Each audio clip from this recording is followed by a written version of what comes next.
On this episode, we visit New Orleans, Louisiana. We learn about 880 cities and open streets. Then we talk with the executive director of Friends of Lafitte Greenway. Bike Easy works to make bicycling easy, safe, and fun. The Louisiana Secretary of Transportation addresses the Walk, Bike, Place conference. Finally, we hear about the Great American Rail Trail. Stay tuned.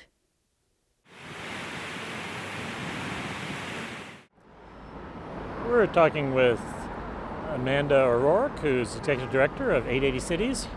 What is 880 Cities? So 880 Cities is a nonprofit organization, and we're based in Toronto, Canada. And our mission is to improve the quality of life for people living in cities, no matter their age, ability, or socioeconomic status. And our organization is based on a very simple philosophy.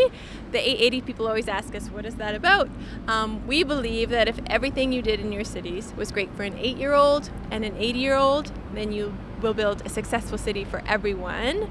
And we really focus on the transformation of mobility and public space, kind of going against this idea that our cities our streets are just places for the movement of cars, but they can be areas where you can improve health and happiness of everyone.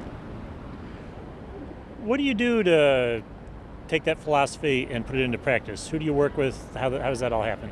Very good question. We do a lot of different things. So our work, as I mentioned, we really focus on mobility and public space, and we work with children and older adults and a lot of times economically marginalized populations who have been disproportionately negatively affected by this very car-centric planning. And how that happens in practice is we do open streets planning. So we help cities start or expand their open streets program.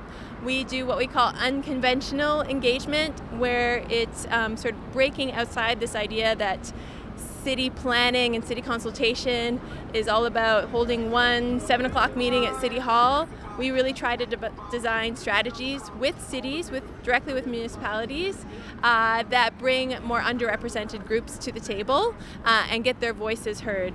We have this line that we provide the megaphone to those unheard or underrepresented voices.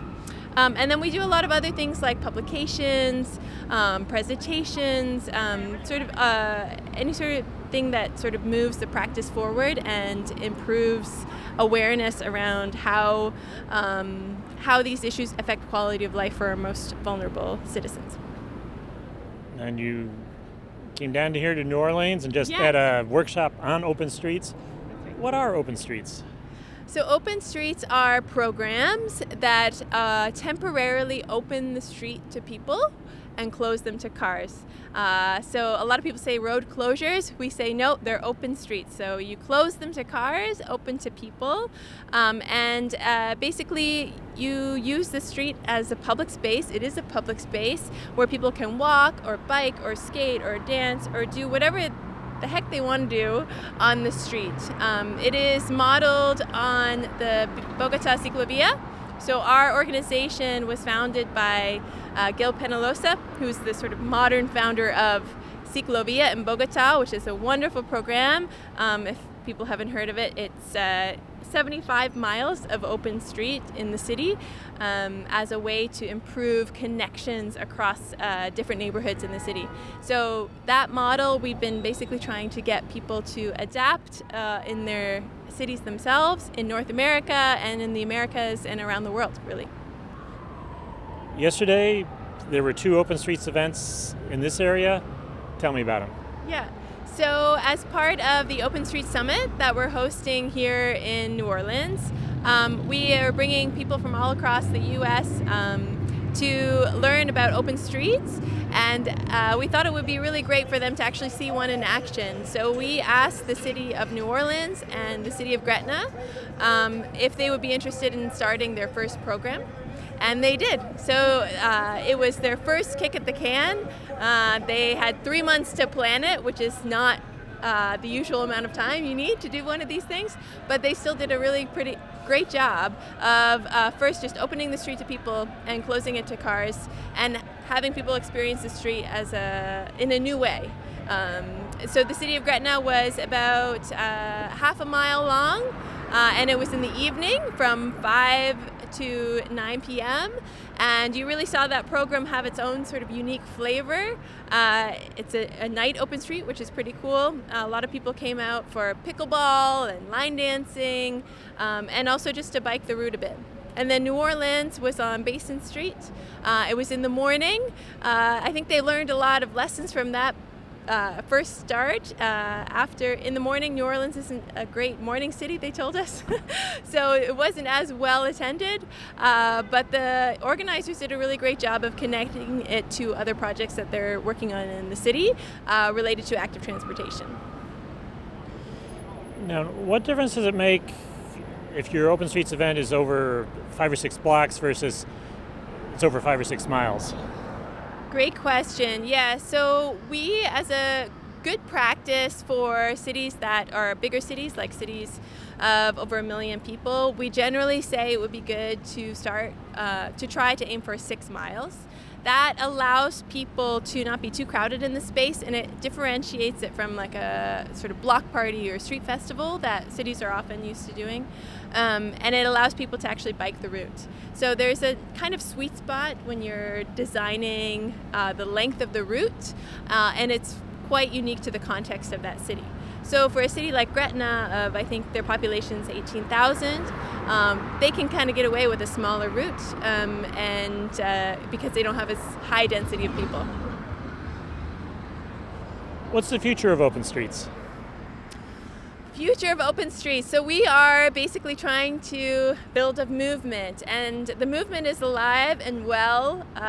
It started way back in the 1970s, if you can believe it, in Bogota, but also in some places in North America. And it's kind of evolved over the years and been spreading like a positive virus to cities around the world. We even see ones in South Africa, in Cape Town, which has a wonderful program, in Delhi, and many different cities across the US and Canada. The future is really in trying to get the programs in North America that have started, that have maybe 2 or 3 events per year, to kick them up to the next level into more sustainable programs. So the gold standard is really Bogota and Guadalajara in Mexico, who do it every Sunday. So every Sunday they open miles and miles of streets to people and close them to cars. So it becomes kind of a ritual for those cities. In North America, we haven't hit that point yet. We have Los Angeles, who is doing really great. They have like 3 or 4 events per year. So the next phase is getting them to be more frequent and also spread out across the country. We're talking with Sophie Vorhoff, who's Executive Director of Friends of Lafitte Greenway. Who are the Friends of Lafitte Greenway? We are a nonprofit group that works to build, program, and promote New Orleans Lafitte Greenway as a great public space. So we're a community-driven organization that works in close partnership with the City of New Orleans and our rec department on this new amenity for our community. And how'd the Greenway get started? Well, this space was originally a canal built in the late 1700s. We're celebrating our tricentennial in New Orleans this year, and this space was built, shortly after the founding of the city. It was first a canal, then a railroad, and then the canal was filled in, the railroad was decommissioned, and this land in the heart of New Orleans, connecting some of our most historic neighborhoods, running through really the heart of the city, sat vacant for half a century until community members came together after Hurricane Katrina to think about how we could rebuild New Orleans smarter, to really serve resident needs, to connect us and bring us together. And those folks founded Friends of Lafitte Greenway, advocated for the preservation of this open space, its transformation into a greenway, a park, a bike path, a trail. And they successfully advocated and got a lot of support from the City of New Orleans, from the whole community, and the Lafitte Greenway opened 3 years ago.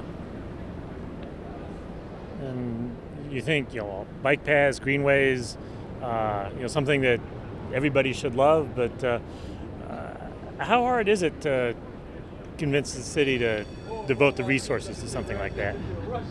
We were fortunate to have great leadership at the city level. Folks really bought in.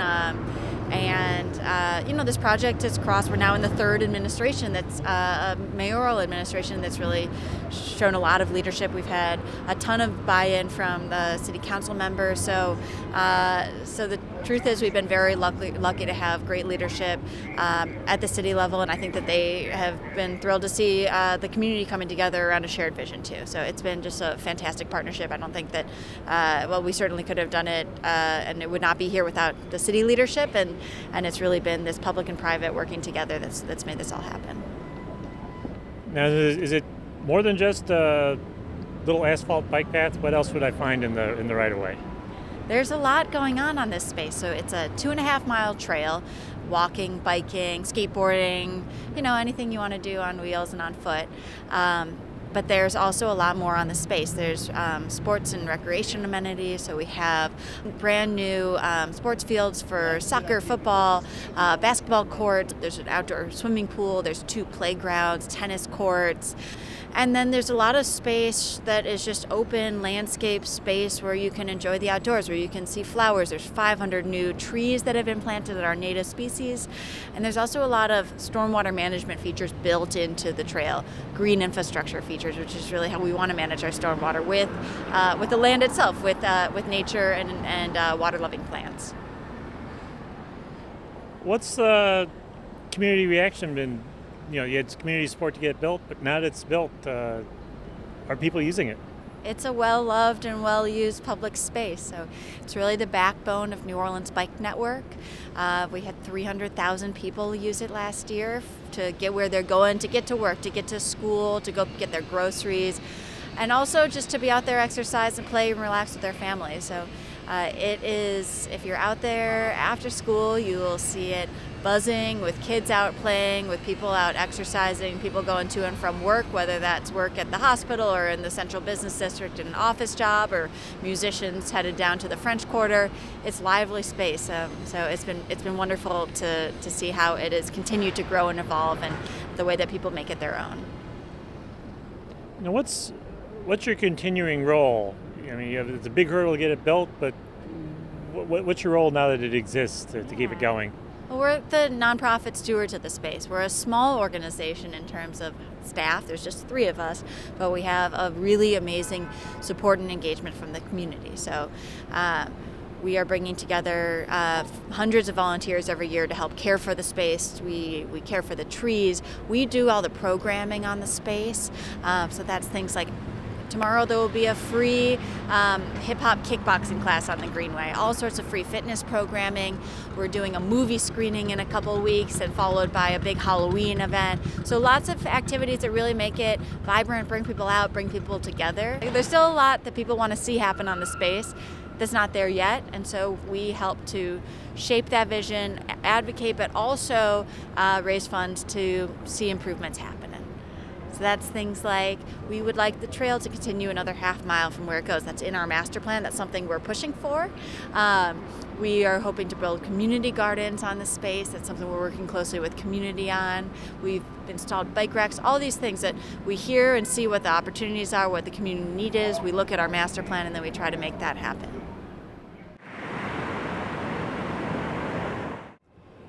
We're in New Orleans, Louisiana, talking with Dan Favor with Bike Easy. What is Bike Easy? So Bike Easy is the Greater New Orleans Bicycle Advocacy and Education Organization, and our mission is to make bicycling easy, safe, and fun for everyone in Greater New Orleans. How do you do that? So we do a lot of different work, and really it kind of categorize it into 3 different strategies. Education, so we do safety education, in schools with adults, everything from 45-minute workshops to 3-day-long intensive, trainings, and a lot of messaging for people biking and also people driving. We have bike walk-friendly driver workshops, and there's a lot of making sure people have the skills and strategies and confidence to drive and bike safely and keep everyone safe on the road. We also do community events, so we call that community, and we are out there doing Bike to Work Day, the Bike Easy Challenge, the Bicycle Second Line, just lots of ways to encourage people to get up and get on their bikes and come out and ride. And then, of course, we do a lot of advocacy. So, work to ensure that there's good bicycle infrastructure and the right kind of laws in place to make sure that people riding bikes are kept safe. So, for instance, behind us is a temporary protected bikeway that we've built to demonstrate just how well that can work.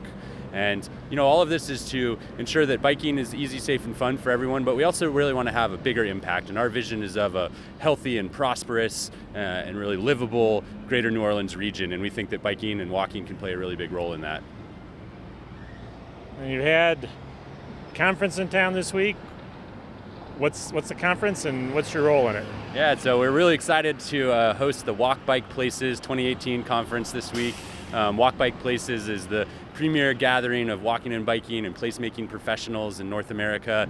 Folks from the advocacy world, the private sector, government at the city, state, and parish level, all getting together to think about the most innovative and unique strategies for moving forward in terms of making real places that people can spend time in and easily get to biking and walking.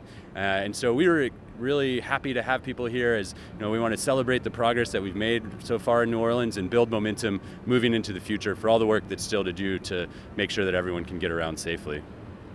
So what's your role been in the conference? You've been have they relied on locals to do a lot of the grunt work, or? I'm the chair of the local host committee, and our role is really about making sure that there is the conference is well rooted in the locality here in Greater New Orleans. And so the local host committee, one of the first things that we did, and when we once formed, was to come up with an equity statement and framework to ensure that the conference did as much as possible to ensure that there was equity and diversity and inclusion. We've woven throughout the structuring and the scaffolding and the framework, and so set up a lot of questions to think about, like, does the local host committee actually represent the community, and on down there to ensure that all throughout the process equity was taken into account, and then really hoping that we have a end product that is equitable in terms of how we're redefining our streets and transforming our streets.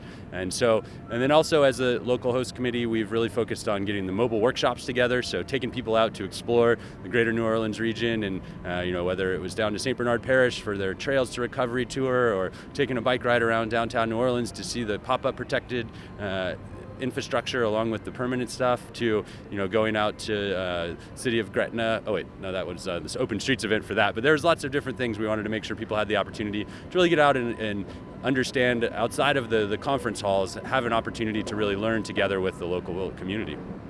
So the folks who decided to escape the over air-conditioned, windowless meeting rooms and go on the mobile workshops, what would they have learned about New Orleans? Oh, it really depends on where they went and what they did. There's so many interesting things. There's so many unique features and long histories and interesting stories to the way things have developed over time here in New Orleans, whether it's walking and biking or placemaking or just the cultural histories. And the suite of mobile workshops really covered the gamut. Everything from a tour of where the levees broke during Katrina to going down to the lower Ninth Ward to explore the farmers markets and wetland plant growing areas. And there's just all sorts of great stuff that people have been able to get into to understand the deep and interesting dynamics and all the variables that are taken into account when thinking about how we move New Orleans and our region forward. And the people from out of town come in and learn a bit about your city.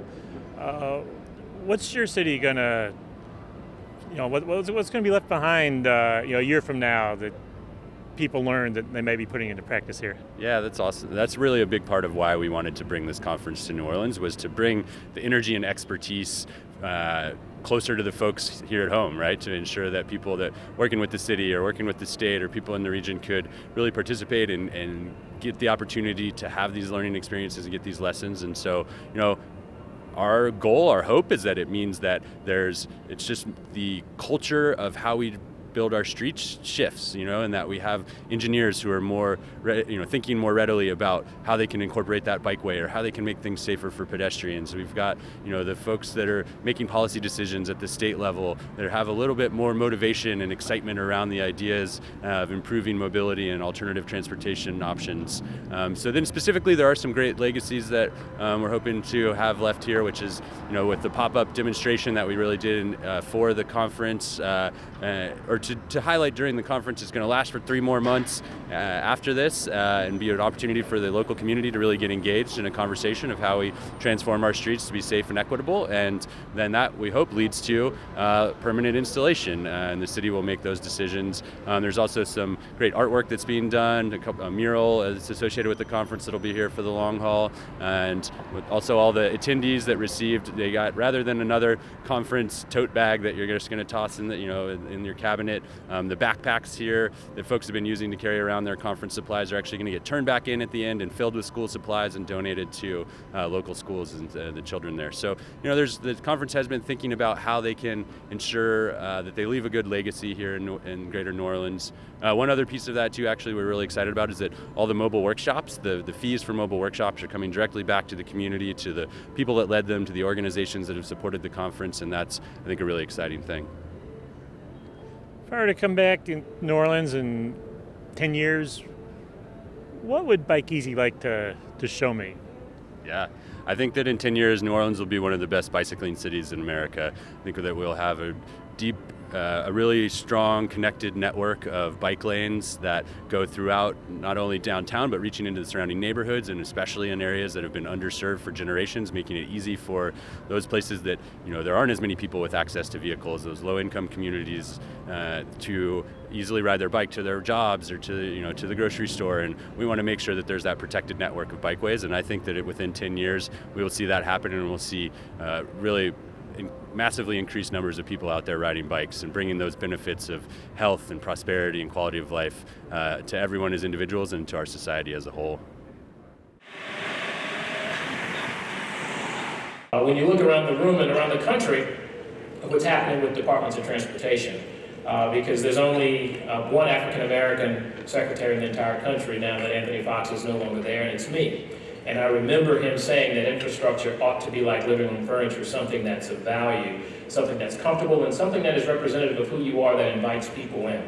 And that's what I've attempted to do as a leader at the department, which is why you see investments like bike share that the department for the first time has invested in, which is why you see the ferry still run here in Canal Street that moves over 1 million people a year to come work in the hotels and the restaurants that all of our wonderful tourists come in, because we were able to partner with TransDev, because I grew up crossing that ferry on a regular basis and knew the importance of it. And so being representative and knowing what this is in an urban area is very important. But the thing I'll leave you with is, let's not forget that this is just one city in the state of Louisiana. We're still very rural, and so we have to find balance. We have to find a way to connect what's happening in Bunkie, Louisiana, down to New Orleans, Louisiana, in a way that's appropriate, that's context sensitive, which means things like transit has to happen. Can't happen everywhere, but in Louisiana, we're seeing the rideshare that's connecting parishes now in Acadiana. We're seeing things happen, and so we appreciate you being here. We appreciate your ideas, and while some of my peers around the country might say, I wish that group would just go away, I would encourage you to keep pedaling and keep doing what it is you're doing and keep walking, because until you continue that effort and challenge us to do better and think differently, the leaders won't always listen. One of the mantras I have is being more collaborative and having a balanced transportation system. Imagine yourself with the experience of exploring some of the country's most iconic trails in one epic journey. What it would mean for the cities, counties, and states along the route to be united by a single coast-to-coast trail. The countless benefits that would deliver. That grand idea of a cross-country trail, the Great American Rail Trail, has been alive at Rail Trails Conservancy for more than 30 years.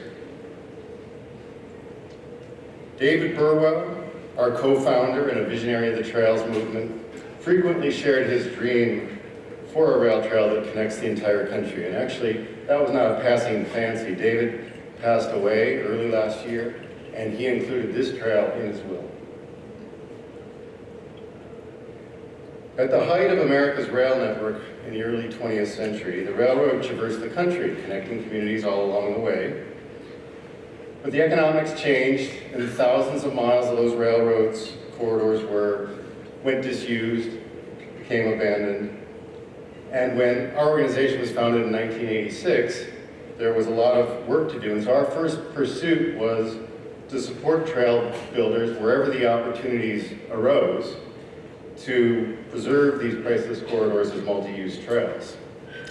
The staff had long contemplated a coast-to-coast rail trail, thinking a flat off-road path accessible to all, but we kept that idea on the back burner until we felt like there was a critical mass of rail trails built to put that dream within reach.